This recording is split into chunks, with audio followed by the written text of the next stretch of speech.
Good morning, good afternoon, good evening, good night. Depending on where you are in this world, God bless you.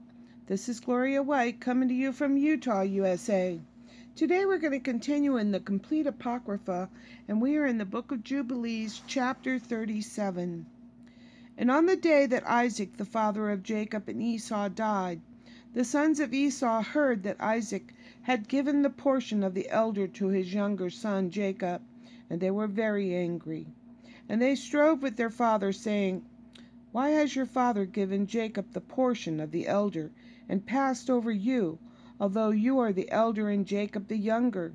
And he said unto them, Because I sold my birthright to Jacob for a small mess of lentils, and on the day my father sent me to hunt and catch and bring him something that he should eat and bless me, he came with guile and brought my father food and drink.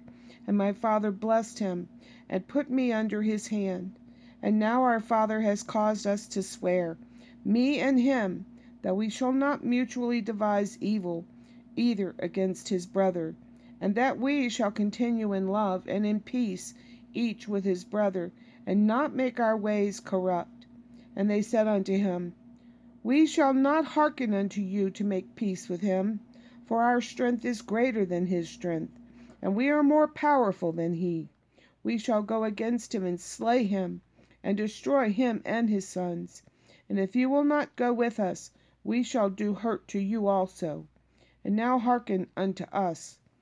Let us send to Aram and Philistia, and Moab and Ammon, and let us choose for ourselves chosen men who are ardent for battle, and let us go against him and do battle with him, and let us exterminate him from the earth before he grows strong. And their father said unto them, Do not go, and do not make war with him, lest you fall before him. And they said unto him, This too is exactly your mode of action from your youth until this day, and you are putting your neck under his yoke. We shall not hearken to these words. And they sent to Aram and Aduram, to their friend, the friend of their father. And they hired along with him 1,000 fighting men, chosen men of war.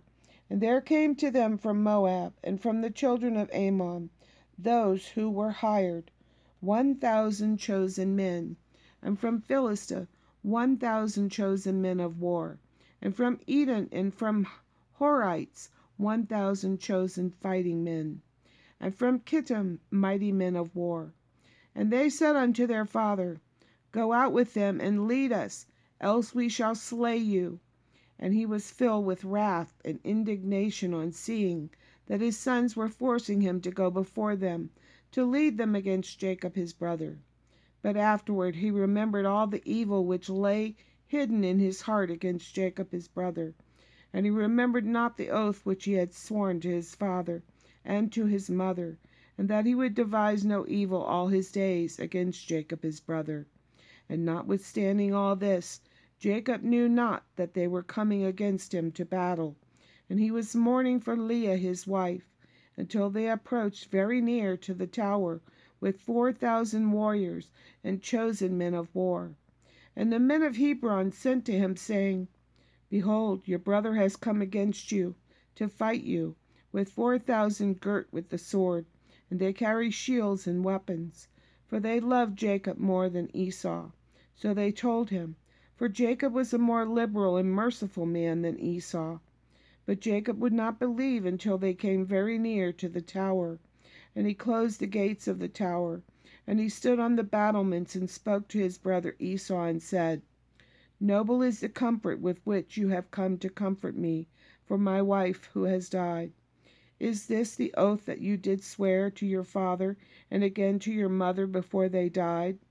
You have broken the oath, and on this moment that you did swear to your father was you condemned.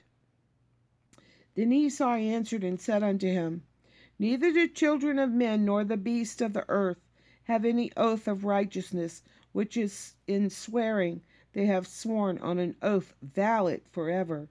But every day they devise evil one against another, and how each may slay his adversary and foe. And you do not hate me and my children forever. and you do hate me and my children forever, and there is no observing the tie of brotherhood with you. Hear these words which I declare unto you. If the boar can change its skin and make its bristles soft as wool, or if it can cause horns to sprout out of its head, like the horns of a stag or of a sheep, then shall I observe the tie of brotherhood with you.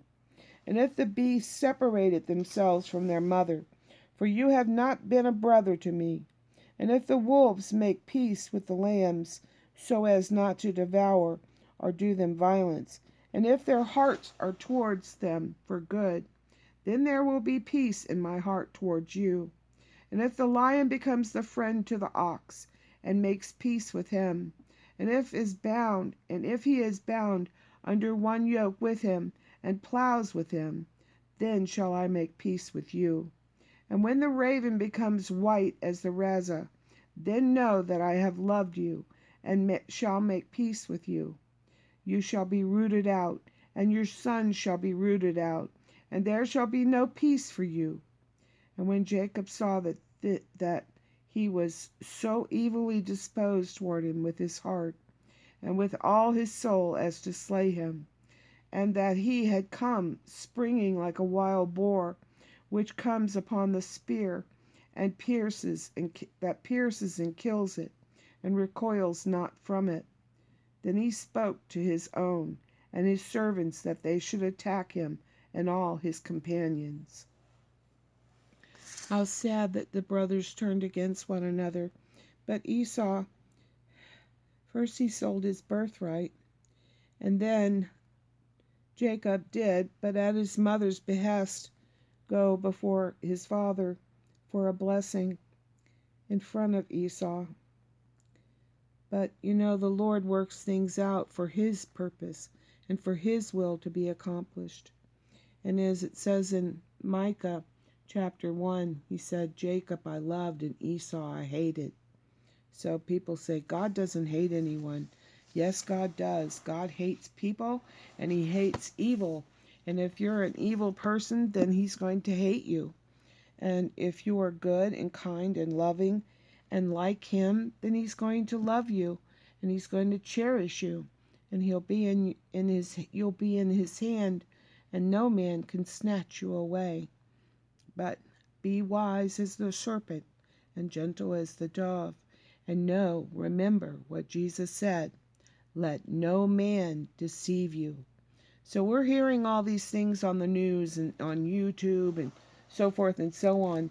Just make sure you're testing it to the Word of God. Is this something that God has predicted, or is this something that men are trying to promote? Just be careful. And as always, I love you.